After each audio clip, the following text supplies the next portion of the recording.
Here's how I made these EVA foam Harley Quinn cuffs. You'll be able to find everything I used in my Amazon storefront. You'll need 2 shorter straps, which are the length of your wrist plus enough for an overlap, and 2 long straps for the ruffles.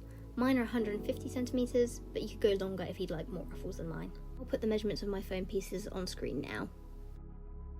On your longer strips of foam, place a mark every 2 inches. You should aim for this mark to be in the middle of the strip. Grab a needle and thread for the next part. Cut a long piece of thread and double it up for strength. Then thread the needle, add some tape to the end of the thread. Now sew through your foam at each of those marks you made. This should ensure that all of your ruffles are even, and it will hold them together for the next step.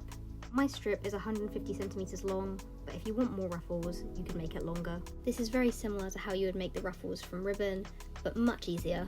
Once you have all your ruffles, you want to make sure that they measure the same as your wrist. Don't forget to leave an overlap for you to add a closure later.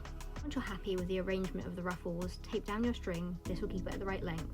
For extra security, I tape mine down to my work surface. This is the perfect time to heat seal your foam. Next, we use a hot glue gun to glue the wrist piece to the ruffles. When I was doing this, I was careful not to let the hot glue drip down the ruffles, and I did it at all the parts where the ruffles touched each other. It's easier to do this bit by bit than doing it all at once. Once that ruffle is glued down, you can remove the piece of string you used to hold the ruffles together in the first place. I decided to use magnets to close mine. You could use Velcro or poppers if you wanted to. So I just glued a magnet on either end so that they stick through the foam.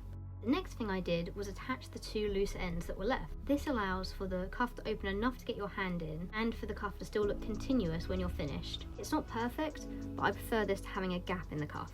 When you do this, you can fiddle around with how much overlap you have and how long the ruffle is. It's all personal preference really.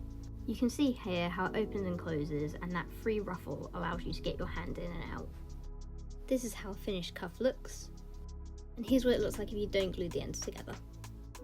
And here it is on my wrist. This is really quick and easy to do.